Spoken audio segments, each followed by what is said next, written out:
오늘은 다니엘서 8번째 시간 나가도록 하겠습니다. 다니엘서 8장을 보도록 하겠습니다.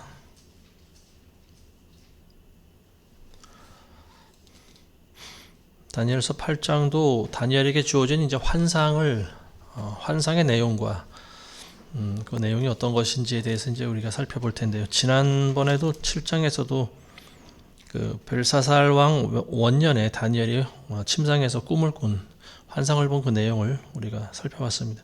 지난번에는 이제 그 큰 바람이 바다로 불면서 큰 짐승들 이제 4마리가 올라오는 걸 봤는데, 첫 번째는 사자같이 생겼고 날개가 달려있고, 두 번째는 곰과 같이 생겼고, 또 세 번째는 표범같이 생긴 짐승이 올라오고, 마지막에 올라온 짐승이 이제 4번째 짐승인데 이게 가장 두렵고 무섭게 생긴 그 짐승들이다, 이렇게 살펴봤습니다. 자, 8장 우리 1절과 2절을 보겠습니다. 처음에 나에게 나타났던 환상 이후 벨사살 왕의 7위 제3년에 한 환상이 나에게 나타났으니 나 다니엘에게 나타났더라. 내가 환상 중에 보았고, 내가 보았을 때 나는 엘람 지방에 있는 수산궁에 있었으며, 또 내가 환상 중에 보았더니 나는 울레 강변의 강가에 있었느니라. 7장에서 봤었던 그 4마리 큰 짐승이 올라왔을 때의 시기가 언제냐? 벨사살 원년, 벨사살 왕이 이제 처음 왕이 올라갔을 때 벨사살 원년이면은 지금 본 이 환상은 언제냐? 3년이 지났을 때, 7이 제 3년, 그러니까 2년이 지난 후죠. 처음 환상을 본 2년 후의 일입니다.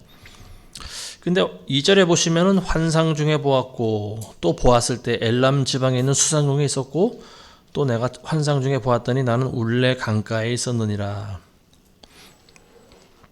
이게 뭐 어디에 있었다는 말인가 정확하게 우리가 알 수가 없는 부분이에요.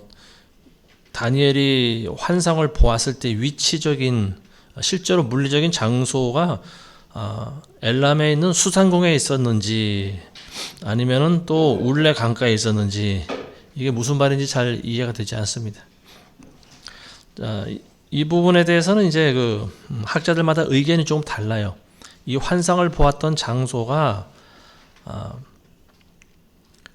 실제로 엘람 지방에 있는 수산궁이 아니고, 왜냐면은 그 당시 수산궁이라고 하는 것은 이제 그 엘람이라고 하는 조그만 나라의 수도라고 보는데요. 근데 이때가 언제냐? 바벨론의 마지막 때죠, 그죠? 바벨론의 벨사살 왕 때니까 다니엘이 적국의 나라에 가 있다라고 하는 소리인데, 이제 이걸 이제 이유로 다니엘이 수산궁에 가 있었던 것이 아니다, 뭐 이렇게 주장하는 사람도 있습니다. 근데 이제 지금 나중에 살펴보실 테지만은 이 환상이 한 군데서 본 환상이 아니에요. 이게 같은 지역은 지역인데, 첫 번째 본 환상과 두 번째 본 환상 두 개로 나뉩니다. 이게 한 번 본 환상이 아니고요. 그 이제 맨 뒤에 보시면은 나오는데, 8장 맨 뒤에 보시면은요, 26절에 보면은 저녁과 아침의 환상은 참된다, 뭐 이런 말씀이 나와 있어요. 그러니까 다니엘이 첫 번째 본 환상이 밤에 자면서 수산궁에서 잠이 들었을 때 아마 그 꿈 가운데 봤었던 환상이 아닌가 싶습니다. 그리고 아침에 일어나서 이게 무슨 환상인가 곰곰이 생각하려고 이제 을레 강변에 나갔는데 거기서 또 환상을 본 거죠. 두 번째 본 환상이라고 하는 것은 환상이라기보다 어떤 실제적인 영적인 체험에 더 가까운 그런 것이라고 보여집니다. 우리가 읽으면서 이제 어떤 부분이 첫 번째 본 환상이고 두 번째 본 환상인지 한번 살펴보겠습니다. 참고로 이 을레 강변이라고 하는 곳이 어디냐? 바로 수산궁.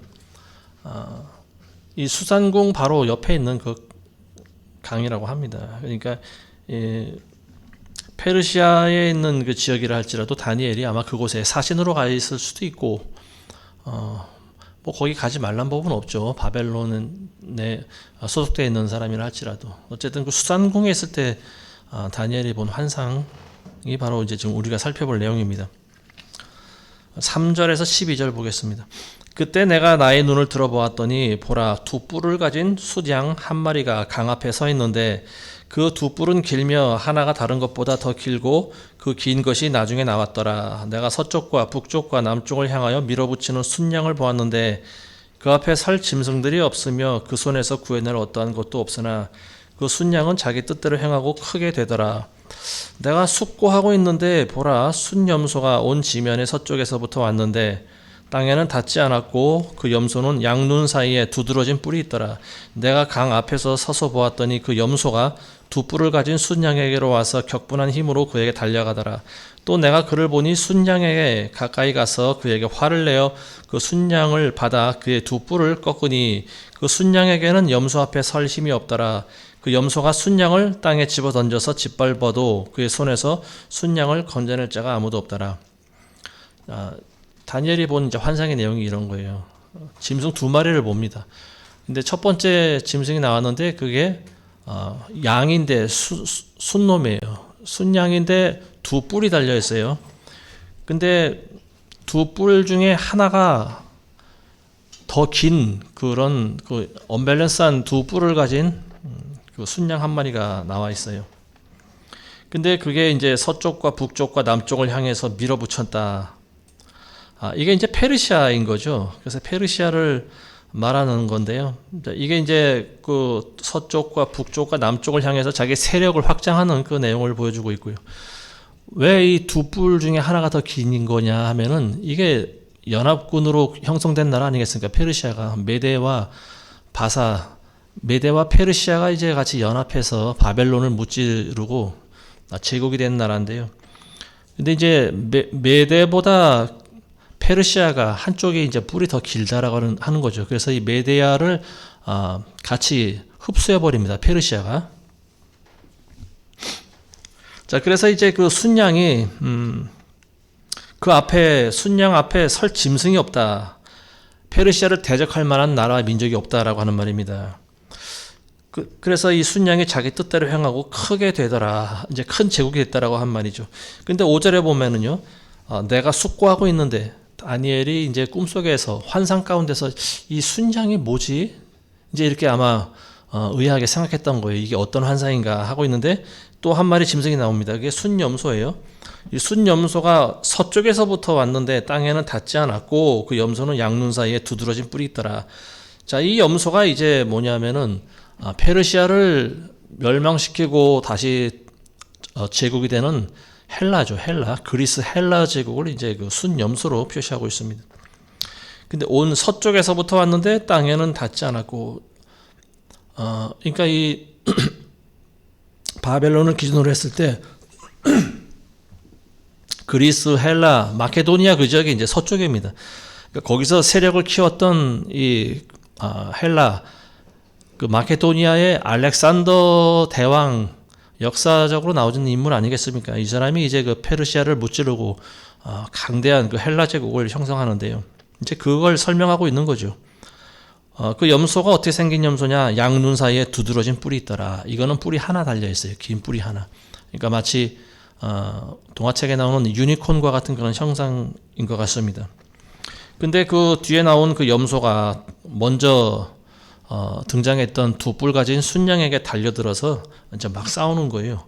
근데 그 순양을 막 뿔로 받고 또 발로 짓밟고 했는데 이 순양이 꼼짝 못합니다. 힘이 없는 거예요. 이 순염소보다 힘이 약한 거예요. 자, 그래서 이제 이 페르시아가 멸망하고 그 뒤에 헬라가 들어서게 된다라고 하는 것을 다니엘에게 환상으로 보여주신 내용입니다.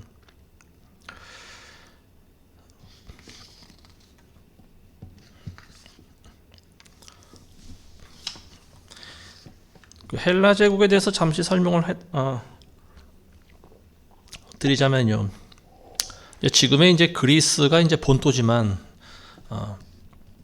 그 헬라 제국은 이제 당시 온 세계에 굉장히 지대한 영향을 미친 그런 나라라고 보여집니다. 우리가 헬레니즘 문화라고 예전에 세계에서 시간에 배웠던 그 헬레니즘 문화는 그 이전에 쓰던 헤브라이즘 문화와 더불어서 서양 역사에 그 아주 두 가지 조류가 흐르게 만든 큰 양대 산맥이라고도 볼 수가 있는데요. 헬레니즘 문화가 생겨나기 그 이전에 먼저 헤브라이즘 문화가 있었죠.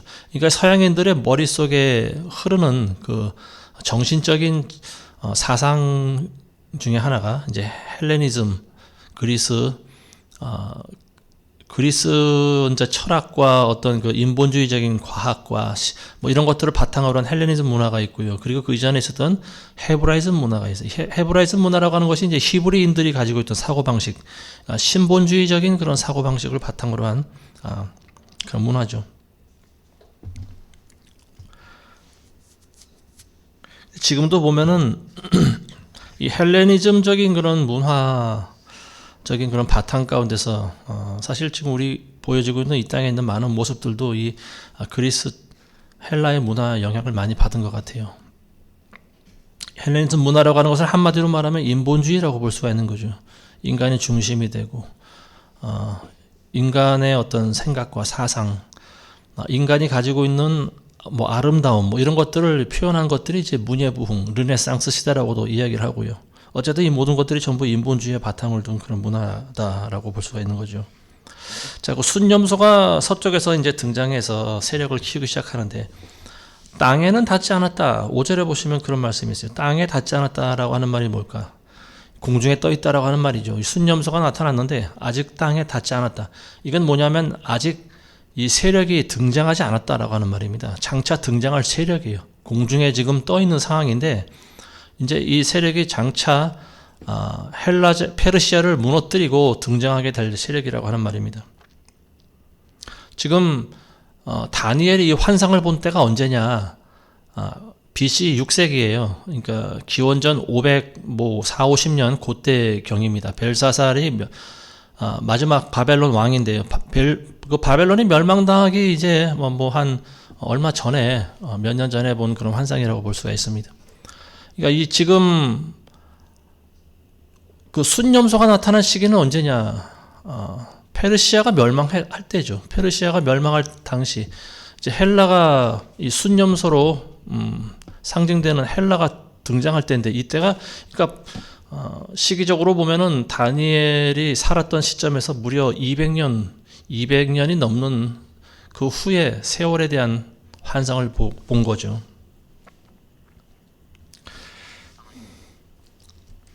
자, 8절부터 보겠습니다.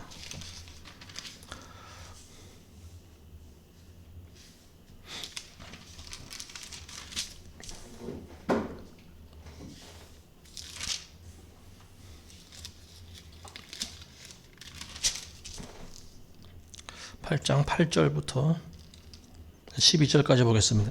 그러므로 그 순념소가 매우 강대해지다가 강하게 되었을 때 그 큰 뿔이 꺾였고 그 자리에 두드러진 뿔 넷이 하늘의 네 바람을 향하여 나왔습니다. 그중 한 뿔에서 작은 뿔 하나가 나와서 남쪽과 동쪽과 아름다운 땅을 향하여 심히 커지더니 하늘의 군대에 이를 만큼 커져서 군대와 별들 중에 얼마를 땅에 던지고 그것들을 짓밟더라. 정녕 그는 자신을 군대의 통치자에게까지 높였으며 그로 인하여 매일 드리는 희생제도 없어지고 그의 성소의 처소도 허물어졌도다. 한 군대가 그에게 주어져서 죄가로 인하여 매일 드리는 희생제도 반대케 하며 그 작은 뿔이 진리를 땅에 던지고 마음대로 행하며 번성하였더라. 자, 그래서 이 순염소가 두 뿔 가진 페르시아 그 양을 이제 물리치고 제국을 형성하게 되는데요. 근데 이 순염소가 굉장히 그 강대해지다가 큰 뿔이 꺾였다 이렇게 나와 있습니다. 여기서 말하는 큰 뿔이라고 하는 것은 헬라의 이제 알렉산더를 이야기하는 거죠. 알렉산더가 일찍 요절합니다. 이 알렉산더 대왕은 그 페르시아의 마지막 왕이 이제 다리오 3세인데요. 이 다리오 3세와 전쟁을 벌여가지고 페르시아를 멸망시키죠. 그래서 뭐 이수수 전투라든지 뭐 아르벨라 전투라든지 이런 큰 전투에서 페르시아 군들을 무찌릅니다. 그래서 그 바사 제국을 이제 페르시아 제국을 점령하는데요. 근데 페르시아를 점령한 지 불과 8년 만에 이 알렉산더 대왕이 열병이 걸려요. 그래서 적지에서 죽임을 당합니다. 죽습니다. 이제 불과 이 알렉산더가 33살의 나이에 죽는데요. 그러니까 이거를 계산해 보면 알렉산더가 천하를 제패했을 때 나이가 불과 25살밖에 되지 않았다라고 하는 말이에요. 굉장히 젊은 나이에 세계를 제패했었던 이 강력한 큰 뿔로 환상 가운데 나타난 왕이 알렉산더다라고 하는 것을 알 수가 있죠. 자, 근데 이제 그 큰 뿔이 꺾였어요. 알렉산더가 죽었는데 그 자리에 뿔 4개가 다시 나왔다. 하늘의 네 바람을 향해 나왔다. 이건 뭐냐면 하늘의 동서남북 사방을 향해 뿔 4개가 자라났다라고 하는 건데요. 큰 뿔이 빠지니까 거기서 그 자리에서 뿔 4개가 나왔다. 이게 뭐냐면 이제 알렉산더가 죽고 난 다음에 그 밑에 있었던 강력한 부하들 4명이 있습니다. 이 부하들이 서로 패권을 다툰 거예요. 그래서 이 강력했던 그 헬라 제국이 4 영토로 나뉩니다. 4등분 돼 버려요. 그래서 그게 누구냐면은 처음에는 셀류쿠스라고 하는 사람이 있고, 그 다음에 톨레미라고 하는 사람이 있고요. 그 다음에 카산더, 그 다음에 리시마쿠스라고 하는 사람이, 이 4명의 부하에 의해서 이 헬라 제국이 4등분 돼 버립니다.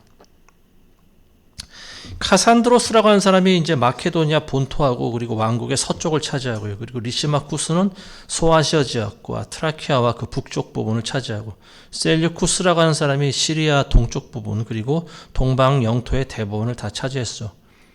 그리고 또 프톨로메오, 우리가 톨레미라고 알려져 있는 프톨로메오가 이제 팔레스타인 지역과 그리고 이집트를 차지했습니다.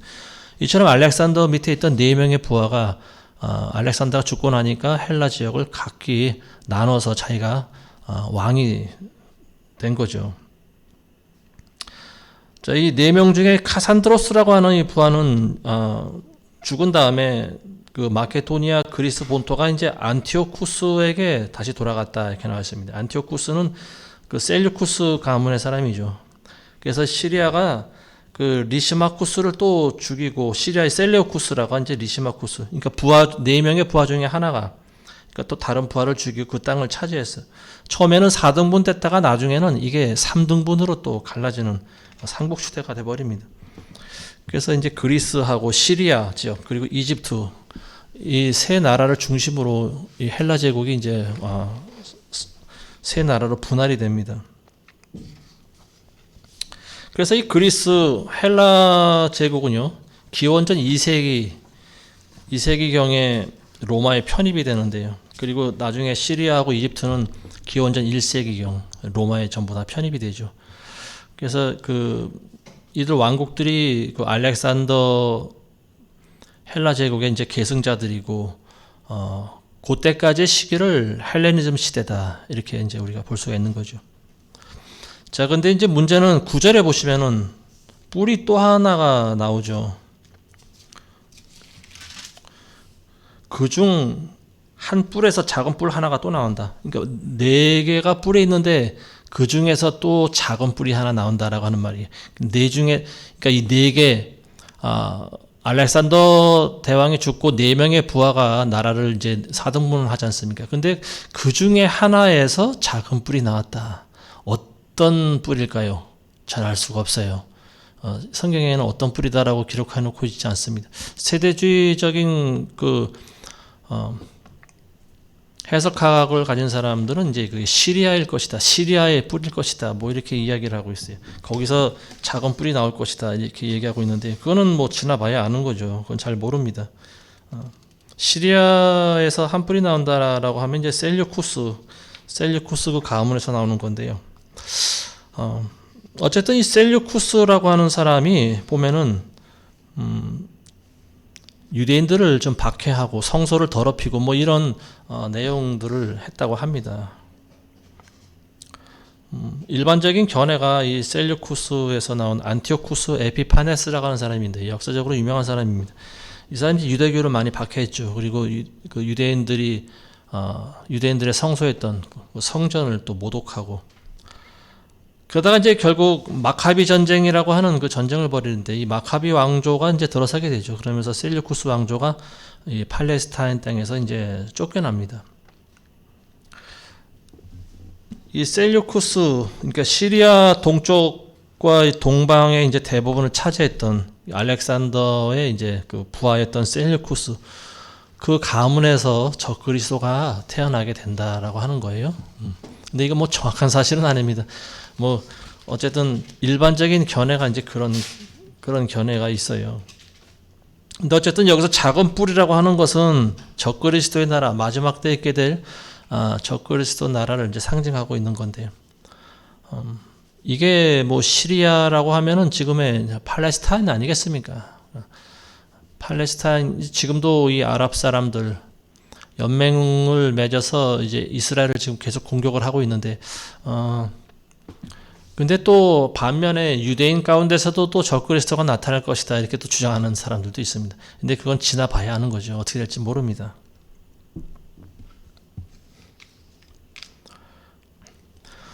자, 9절에 보시면 이 작은 뿔이 어떻게 행동을 하는가 하면 남쪽과 동쪽과 아름다운 땅을 향하여 심히 커지더니 하늘의 군대에 이를 만큼 커져서 군대와 별들 중에 얼마를 땅에 던지고 그것들을 짓밟았더라. 이제 마지막 때 등장하게 될 이제 적그리스도가 여기서부터는 이제 영적인 해석이 가능한 거죠. 역사적으로 이게 비록 셀류쿠스 가문에 있었던 안티오쿠스의 비판에 들어간 사람을 가리킨다 하더라도 물론 이 사람이 적그리스도의 모형이 될 수도 있고요. 근데 이미 역사적으로 그 시대는 지났죠. 지금 우리가 맞이하게 될 것은 이제 앞으로 등장하게 될 진짜 적그리스도를 우리가 바라봐야 되는 거죠. 그래서 이 작은 뿔이 남동쪽과 아름다운 땅을 향해 커졌다. 이 아름다운 땅이라고 하는 것은 하나님의 성전이 계신 땅이죠. 예루살렘을 말하는 거고요. 근데 하늘의 군대에 이를 만큼 커져서 군대와 별들 중 얼마를 땅에 던지고 그것들을 짓밟았다. 이런 말이 있습니다. 이게 이제 사탄 마귀를 가리키는 사탄 마귀라고 하는 그 힌트를 주는 말이죠. 계시록 12장 4절에 보면 용이, 하늘에 있는 용이 그의 꼬리로 하늘의 별 3분의 1을 끌어다가 던지더라. 이런 기록이 있지 않습니까? 이게 지금 그 내용을 설명하고 있는 것 같아요. 자, 그리고 11절에 보면 그는 자신을 군대의 통치자에게까지 높였으며 그로 인하여 매일 드리는 희생제도 없어지고 그의 성소의 처소도 허물어지도다. 자, 여기서 자신을 군대의 통치자에게까지 높였다. 군대의 통치자, 진정한 군대의 통치자는 하나님이시죠. 하나님의 자리에까지 자기를 높였다라고 하는 말입니다. 그래서 성전에서 드리는 희생제도 없애고 그리고 처소도 다 허물어뜨렸다라고 하는 거예요. 유대인을 박해한 거죠. 역사적으로 이 셀류쿠스가 이제 안티오쿠스가 실제적으로 유대인들을 박해할 때 있었던 일들이고요. 이게 이제 지금은 우리는 앞으로 있게 될 적그리스도가 또 유대인들을 박해하는 그런 일들이 있겠죠. 근데 이 말씀이 성취되기 위해서는 성전이 지어져야 되는 거죠. 아직은 성전이 없으니까 적그리스도가 성소를 모독할 만한 그런 구실거리가 아직은 없는 거죠.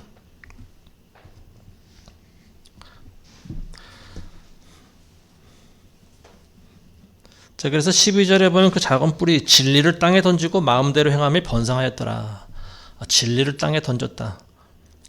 이게 이제 성경적인 진리를 따르고 있는 그리스도인들을 박해했다라고 하는 말이겠죠. 그리고 하나님의 말씀 이런 것들을 무시하고 자기 마음대로 자기가 곧 법이 되는 거죠. 지금 북한의 김정일처럼 김정은이처럼 자기가 만들면 곧 법이 되는 거예요.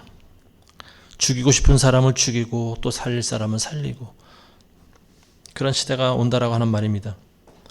우리 13절과 14절 보겠습니다. 그때 내가 한 성도가 말하는 것을 들었는데 말하였던 그 어떤 성도에게 또 다른 성도가 말하기를 매일 드리는 희생제와 멸망의 죄과 즉 성소와 군대를 내어주어 발 아래 짓밟히게 하는 환상이 얼마나 오래 가겠느냐 하니 그가 나에게 말하기를 2300일까지니 그때 성소가 깨끗하게 되리라 하였더라.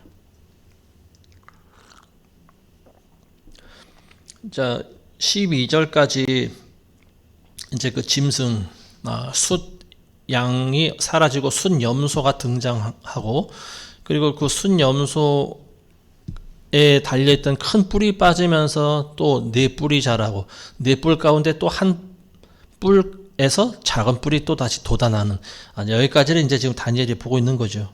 그러면서 그때 다니엘이 환상 가운데 뭘 들었냐면 한 성도가 어떤 사람이죠, 그죠? 성도 사람의 모습을 하고 있는데 어쨌든 한 사람이 한 사람에게 또 다른 사람에게 그렇게 물어보는 거예요. 이 희생자와 멸망의 죄과 즉 성소와 군대를 내어주어서 발 아래 짓밟히게 하는 환상이 얼마나 오래 가겠느냐. 자, 이러한 일들, 그러니까 이 적그리스도 치하에서 이 하나님의 성전이 모독을 받는 기간이 얼마 동안이나 되겠느냐, 지금 이걸 물어보고 있는 거죠. 그랬더니 그 질문을 받은 사람이 다니엘에게 이렇게 얘기해 줍니다. 2300일까지니 그때 성소가 깨끗하게 되리라. 2300일이 지나야 된다. 다니엘서에 보면은요, 숫자가 많이 나오죠. 70일에가 나오고, 또 뭐, 7일에가 나오고, 그리고 1290일, 2300일, 뭐 이런 숫자들이 굉장히 많이 나오고 있는데요. 2300일이 정확히 언제부터 언제까지를 이야기하는 것인지는 잘 모릅니다. 왜냐하면 하나님께서 이 비밀이 아직 풀리도록, 저기를 주시지 않은 것 같아요, 보니까. 그래서 이게 2300일이 언제부터인가, 뭐 우리가 계산은 해볼 수 있죠, 대충. 자, 이때가 언제부터냐 하면은 이제, 적그리스도가 등장해서 하나님의 성전이 모독을 당할 그 시점부터 2300일이 지나야 된다라고 하는 건데요. 2300일을 이제 하루하루 날짜를 계산하면 6년하고 140일이 되는 그 기간입니다. 6년하고 140일, 그러니까 6년이 넘으니까 이제 7년이 되는 거죠. 연수로 치면 7년이 되는 건데요. 이 7년 동안 하나님의 성전이 짓밟힌 후에 비로소 성소가 깨끗하게 된다라고 하는 말입니다. 자, 역사적으로 보면은요, 이 안티오쿠스가 유대인들하고 평화 조약을 맺는데요. 그게 깨어진 게 언제냐면 BC 171년이라고 합니다. BC 171년서부터 이제 6년하고 140일을 빼버리면은요, BC 165년이 되는데요. 165년하고 이제 12월 달이 되는데, 신기하게도 그때 안티오쿠스가 쫓겨난 그 기간이라고 해요. 그래서 다시 유대인들의 성전이 정결하게 되고 제사가 회복됐다고 합니다. 근데 그럼 과연 이 계산법이 맞냐? 2300일을 그대로 하루씩 계산하는 것이 맞냐? 성경적으로 보면 하루를 또 유대인들은 1년으로 계산하지 않습니까? 2300일을 2300년으로 계산하면 어떨까요? 제가 계산해 보니까 BC 171년서부터 2300년을 이제 빼보니까 언제가 나오느냐? AD 2129년이 나와요. 지금이 2024년 아닙니까? 아직도 105년이 남은 거죠. 자, 이걸로 따지면은 이제 예수 그리스도의 재림할 때가 아직도 100년 이상 남았다라고 하는 건데요. 그러니까 어떤 계산법이 정확한지는 몰라요. 그리고 이제 이 다니엘서를 이제 계속 다음 시간에도 보면은 숫자에 대한 부분이 계속 나오고 있습니다. 그러니까 이거를 우리가 한 번씩 살펴보겠습니다.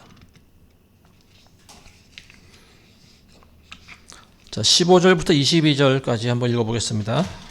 나 다니엘이 환상을 보고 그 의미를 찾는데 보라, 그때 내 앞에 한 사람의 모습 같은 것이 섰더라.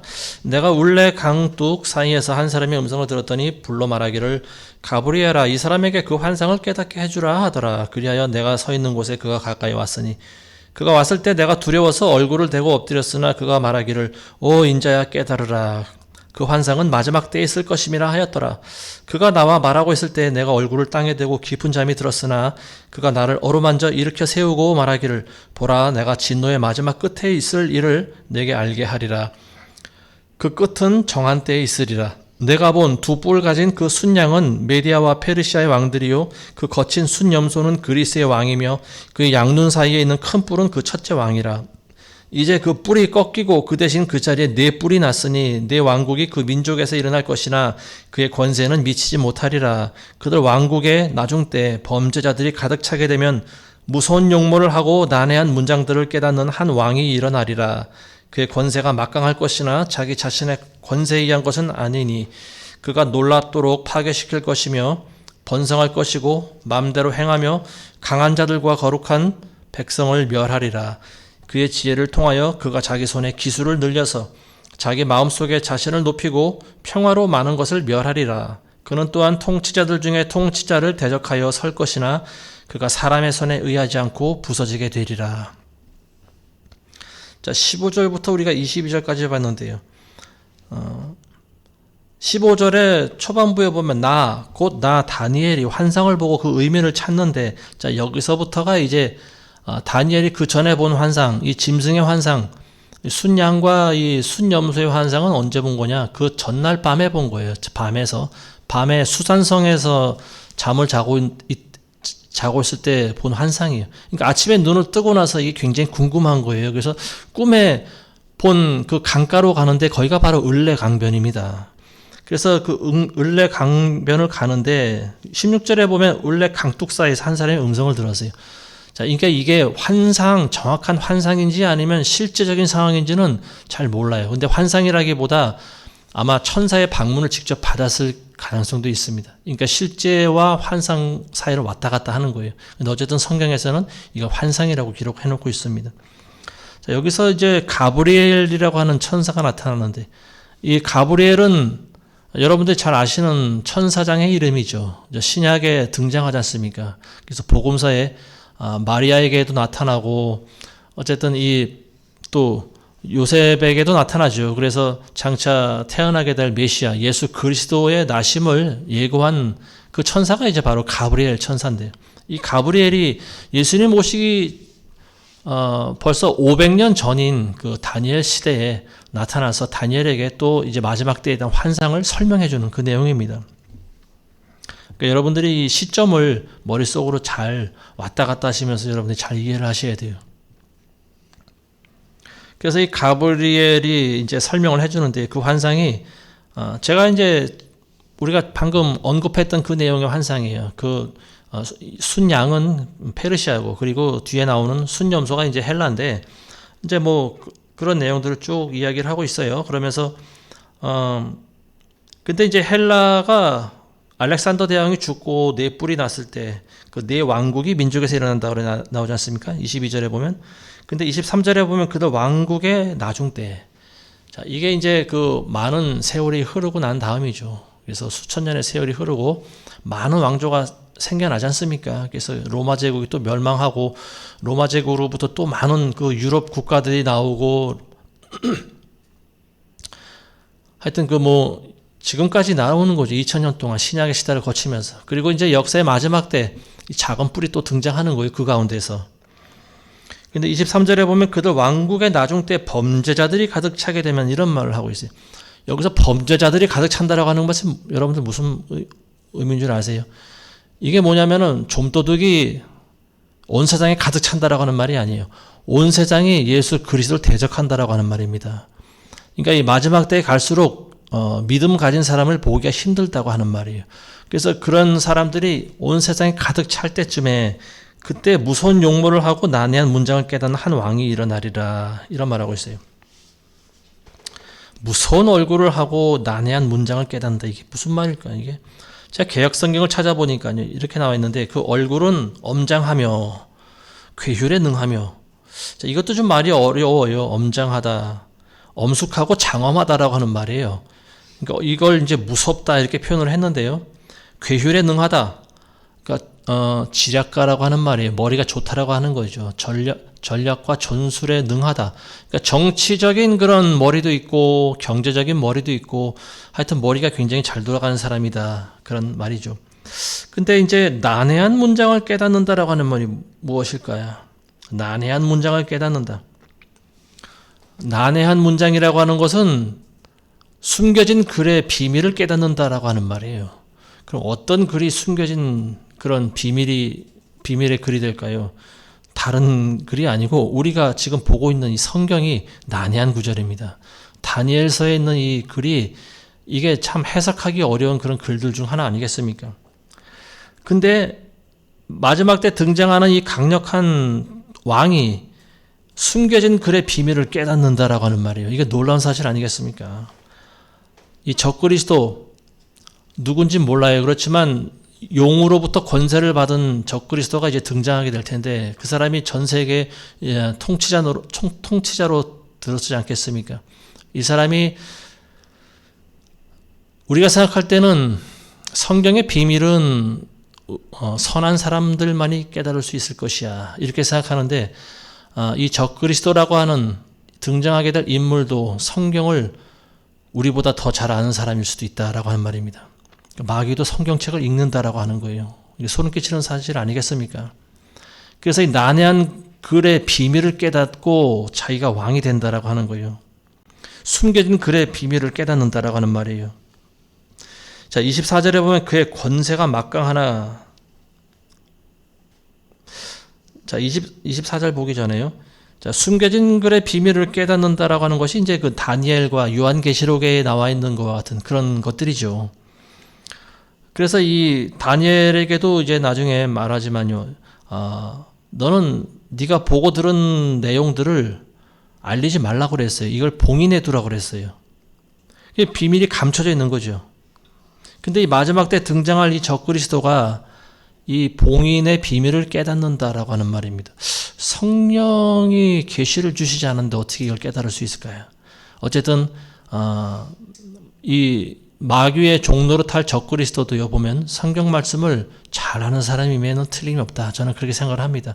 그리고 본인이 생각할 때 이 마지막 때 왕으로 등극하게 될 인물이 바로 나다. 나야말로 이 사탄으로부터 엄청난 그런 권세와 능력을 받아서 온 세상을 다스릴 자다. 본인 스스로가 미혹되는 거예요. 자, 계시록 12장 12절에 보시면은 그런 말씀이 있어요. 마귀는 자기 때가 얼마 남지 않았다는 것을 알고 크고 분노하며 너희에게로 내려갔습니다. 사도 요한이 본 게 뭐냐면 공중에 있던 이 용이죠. 이 마귀가 자기 때가 얼마 남지 않았다는 것을 깨닫습니다. 그리고 이 땅으로 내려왔다라고 하는 거죠.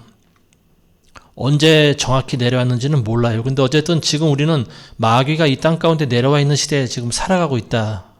뭐 이 정도만은 이제 우리가 알면 될 것 같아요. 이 사탄은 성경에 기록되어 있는 말씀을 통해서 자기 때가 얼마 남지 않았다는 것을 깨닫고 있다라고 하는 말입니다. 하나님께 물론 마귀가 가진 영적인 그런 감지 능력이 있죠. 본인의 때가 얼마 남지 않았다라고 하는 것을 영물이기 때문에 스스로 알 수 있지만 가장 정확한 것은 성경에 기록된 하나님의 말씀 아니겠습니까? 이제 그걸 통해서 마귀가 알고 더 분이 나는 거예요. 그래서 이제 때가 얼마 안 남았으니까 마지막까지 많은 사람들을 미혹시켜서 지옥으로 끌고 가자. 이게 마귀의 목적이죠. 자, 24절에 보면 그래서 이 적그리스도는 용한테 권세를 받습니다. 권세가 막강하나 자기 자신의 권세가 아니다. 용으로부터 받는 거죠. 사탄으로부터 권세를 받죠. 적그리스도가. 그래서 파괴하고 번성하고 마음대로 행하고 강한 자들과 거룩한 자들을 멸하리라. 자기 명령에 순종하지 않는 사람들을 다 죽이는 거예요. 자, 다니엘서 7장 7절에 보시면은 네 번째 짐승에 대한 환상이 나오지 않습니까? 제가 다시 한번 읽어보겠습니다. 이 일 후에 내가 밤에 환상을 보니 넷째 짐승을 보았는데 두렵고 무서우며 힘이 매우 세고 또 철로 된 큰 이빨을 가졌더라. 그 짐승이 먹고 산산이 부수며 그 나머지는 발로 밟더라. 그 짐승은 먼저 있던 모든 짐승과 다르며 또 그 짐승은 10뿔을 가졌더라. 자, 이 10뿔을 가진 짐승, 이게 바로 적그리스도의 모형이다 라고 하는 거예요. 가장 강력한, 이 마지막 때를 장식하는 가장 강력한 왕이라고 하는 거죠. 근데 그 특징이 뭐냐면은 지혜를 통해서 자기 손에 기술을 늘리고 자기 마음속에 자신을 높이고 그리고 평화로 많은 것을 멸하리라. 이 적그리스도의 시대가 되면은 기술이 아마 최고도로 발달한 시대가 아닌가 싶습니다. 지금 우리가 살아가고 있는 시대만 하더라도 얼마나 많은 기술이 있습니까? 기술의 집약체라고도 볼 수가 있는 것이 이제 그 반도체, 그리고 또 반도체를 통해서 만들어낸 것이 바로 스마트폰. 우리 주머니 속에 들어있는 이 스마트폰을 통해서 우리는 전 세계 전 끝에 있는 사람과도 서로 연락을 하고 또 그 사람이 뭘 하고 있는지 또 화상으로 다 볼 수 있는 그런 시대에 살아가고 있지 않습니까? 그런가 하면은 또 뭐 우주선을 띄우기도 하고 별나라를 간다, 뭐 달나라를 간다고 하는데 그건 잘 모르겠습니다. 어쨌든 지금 인간이 만들어낸 기술이라고 하는 것은 상당한 것만은 틀림이 없어요. 기술을 늘려서 자기 마음속에 자신을 높였다. 이게 스스로 미혹됐다라고 하는 말이에요. 자기가 이제 스스로 하나님이 된 줄 알고 있는 거죠. 그래서 자기가 하나님이라고 하면서 자기를 경배하지도 않고 표도 자기의 표를 어떤 표식을 받지 않은 자들을 전부 죽인다고 나와 있지 않습니까? 계시록에 보면은. 자, 그리고 이제 그 시기 동안에는 많은 사람들이 이제 죽어질 거예요. 죽어 나갈 텐데 물론 짐승의 표를 받지 않아서도 그렇겠지만은 이때 일어나는 일 중에 하나가 뭐냐면 이제 인종 청소를 당하지 않나, 저는 그런 생각이 듭니다. 인종 청소라고 하는 것은 이제 자기와 다른 민족이나 나라들을 전부 다 죽이는 건데요. 역사적으로 있어 왔어요. 2차 대전 때도 있어 왔고 지금도 일어나고 있는 일들입니다. 아프리카 가면 부족들 간에 인종 청소를 하고 있지 않습니까? 한쪽 부족이 한쪽을 공격하면 그쪽 부족을 전부 다 씨를 말려버리는 거죠. 근데 이제 마지막 때에 들어서게 될 적그리스도가 많은 사람을 죽이게 되는데 평화로 많은 것을 멸한다 이렇게 나와 있어요. 그러니까 평화라고 하는 참 미명하에 사람들을 죽이는 거예요. 이게 얼마나 참 악독한 일이겠습니까? 과거에 그랬었죠. 중세기 때도 보면 십자군 전쟁 때 그때 이 십자가 깃발을 휘날리고 이 십자군 군사들이 주변에 있는 얼마나 많은 나라들을 다 사람들을 죽이고 또 약탈했는지 몰라요. 마지막 때에도 이제 이런 일들이 있게 된다는 거죠.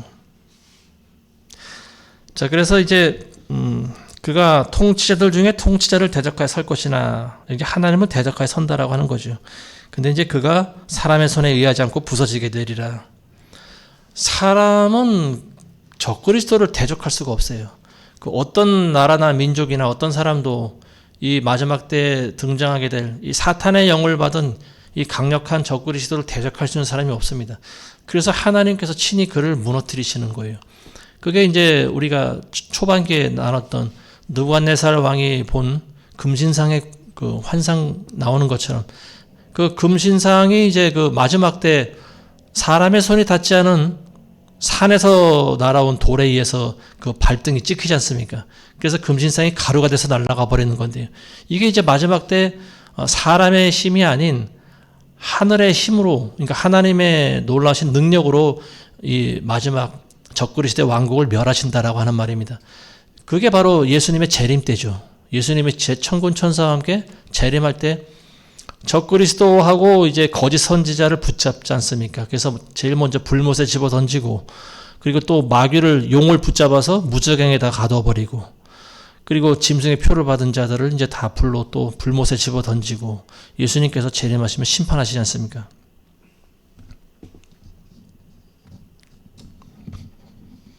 자, 우리 26절에서 27절 보겠습니다.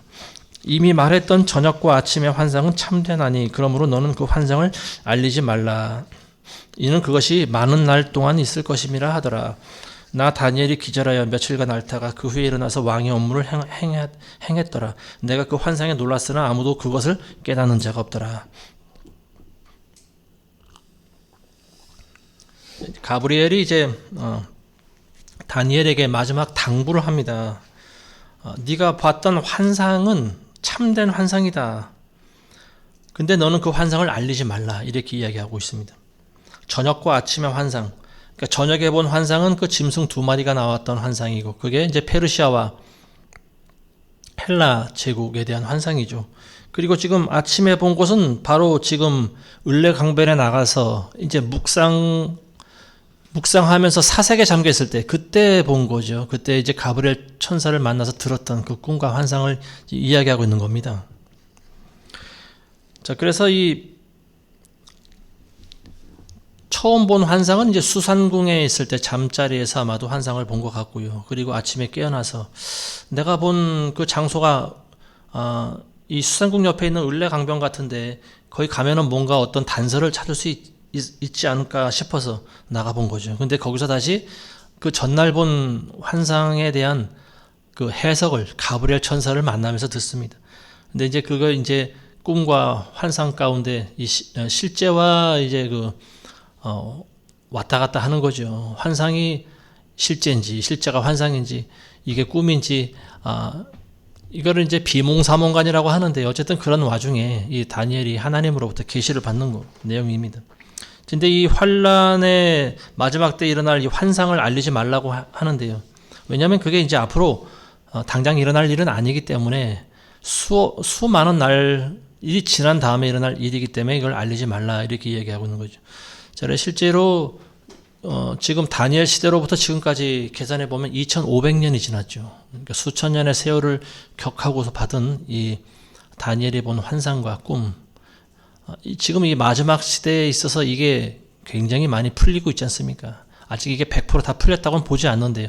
근데 어쨌든 우리가 이 다니엘서를 읽으면서 이전보다는 많은 그런 계시의 글과 이 비밀들이 해석되고 있지 않나 싶습니다. 그래서 아까도 언급했지만 이 적그리스도라고 하는 사람이 이 사람도 아마 크리스찬일지도 몰라요. 지금 어디서 자라고 있는지 이미 등장했는지 모르지만 이 사람도 하나님의 말씀을 아마 저와 여러분들보다 더 잘 알고 있는 사람일 수도 있어요. 근데 문제는 본인이 미혹이 된다라고 하는 거죠. 그래서 마지막 때 등장할 적그리스도가 바로 나구나. 아니면 내가 이 적그리스도의 역할을 감당해야 되겠다. 뭐 이런 생각을 했는지도 모르죠. 요즘 보면은 뭐 사탄의 계시를 받는 사람들도 많이 있지 않습니까? 이제 이 적그리스도도 아마 그런 사람이 아닐까 싶어요. 자, 이 다니엘은 이제 환상을 보고 나서 죽은 사람처럼 돼버렸다 이렇게 나와 있습니다. 기절했다고 나와 있죠. 그래서 일어나질 못했어요. 자리에서 몸살을 앓고 있는 거죠.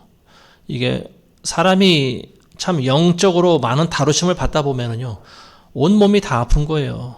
그래서 기력이 빠져버리는 거예요. 영의 세계를 보고 나면 이런 현상이 일어납니다. 그래서 중요한 그런 왕의 업무를 감당해야 됨에도 불구하고 왕의 일을 하지 못할 정도로 기진맥진하고 지쳐 있었다라고 하는 거예요. 그만큼 환상에 놀랐다라고 하는 거죠. 자, 이제 다시 오늘 말씀을 이제 정리하면은요, 이 두 뿔이 난 순양 그리고 긴 뿔이 난 순염소 이 두 짐승이 나오고요. 그리고 이제 순양은 페르시아고 염소는 이제 헬라의 알렉산더인데, 근데 이제 그 뒤에 일어난 순염소가 페르시아를 멸망시키고 세력이 강성해지다가 근데 이제 알렉산더가 죽으니까 그 부하들 4명이 일어나서 헬라 제국을 4등분해서 분할 통치합니다. 그러다가 또 그게 세계가 되고, 자, 근데 그 4나라 중에서 한 뿔이, 조그만 뿔이 자라는데 그게 이제 정확히 어느 뿔에서 난 건지는 이제 성경에 기록하고 있지 않아요. 근데 일반적인 견해로 학자들이 이제 셀류쿠스 왕조에서 한 작은 뿔이 일어날 것이다. 셀류쿠스라고 하는 왕조는 이제 지금의 시리아 지역을 통치하던 세력인데, 그렇게 따져보면 지금의 아랍 계통이라고도 볼 수가 있고 팔레스타인 사람일 것이다. 뭐 이렇게 해석하는 학자들이 있습니다. 근데 어쨌든 그건 지나봐야 알고요. 마지막 때 이제 적그리스도가 등장해서 많은 사람들을 자기 마음대로 다스리고 통치한다라고 하는 거죠. 그리고 하나님의 성전을 모독하고 그리고 진리를 짓밟고 자기 때가 될 때까지 자기 마음대로 이 세상을 주무르는 그 시대, 그게 바로 마지막 때 시대입니다. 그래서 본인도 자기가 하나님인 줄 아는 거예요. 그래서 자기가 스스로를 높여서 자기가 하나님이라고 스스로를 이제 부르게 하고, 그리고 또 자기 형상을 또 우상처럼 만들어서 사람들에게 이제 그걸 또 경배하게 하고, 그러니까 모든 나라와 민족들마다 집집마다 아니면 마을마다 자기 형상을 만들게 하는 거죠. 지금 북한의 이제 김일성 부자처럼 그렇게 우상을 만들어 놓고 거기에 절을 하게 만드는 거예요. 그런데 거기에 절하지 않는 사람들이 발각되면 잡아다가 가차없이 목을 잘라 죽이기도 하고요. 어쨌든 마지막 때 수많은 사람이 죽임을 당하는 시대가 이제 마지막 때 환란 시대입니다. 오늘 읽게 될 비밀 가운데 하나는 2300이라고 하는 숫자의 비밀이 주어졌는데, 이제 푸는 것은 성령의 인도함을 받은 사람이 그것은 알겠죠. 지금은 봉인이 해제되고 있는 그런 시대인 것 같습니다. 마귀도 하나님 말씀을 잘 알아요. 그리고 지금 마귀의 영을 받을 사람을 마귀가 준비시키고 있는 것 같습니다. 그래서 그 사람에게 이제 본격적으로 이 짐승의 영이 들어가면요, 아마 전 세계를 아우르게 될 그런 많은 전략과 또 그런 방법들을 구상해 내겠죠. 이미 나와 있는 기술력과 뭐 과학의 발달과 뭐 이런 것들을 총동원해서 하여튼 전방위적으로 적그리스도는 저와 여러분들을 공격해 나갈 겁니다. 그러니까 여러분들이 그 마귀의 공격으로부터 여러분들을 보호하기 위해서 항상 기도하시고 성령님과 동행하게 되시기를 바라겠습니다. 기도하겠습니다. 거룩하신 아버지 하나님, 감사합니다. 오늘 다니엘에게 주어진 두 짐승과 또 2300에 대한 비밀을 우리가 들었습니다. 하나님, 우리는 너무나 무지하고 어리석어서 이걸 다 깨달을 수 없지만, 그러나 우리 안에 계신 하나님의 성령께서 이걸 깨달을 수 있는 지혜를 허락하시고 마지막 때를 살아갈 수 있는 지혜와 능력을 더하여 주시옵소서. 그래서 끝까지 인내함으로 승리할 수 있는 그런 우리 모두가 될 수 있도록 하나님 우리를 도와주시옵소서. 예수님의 이름으로 기도합니다. 아멘.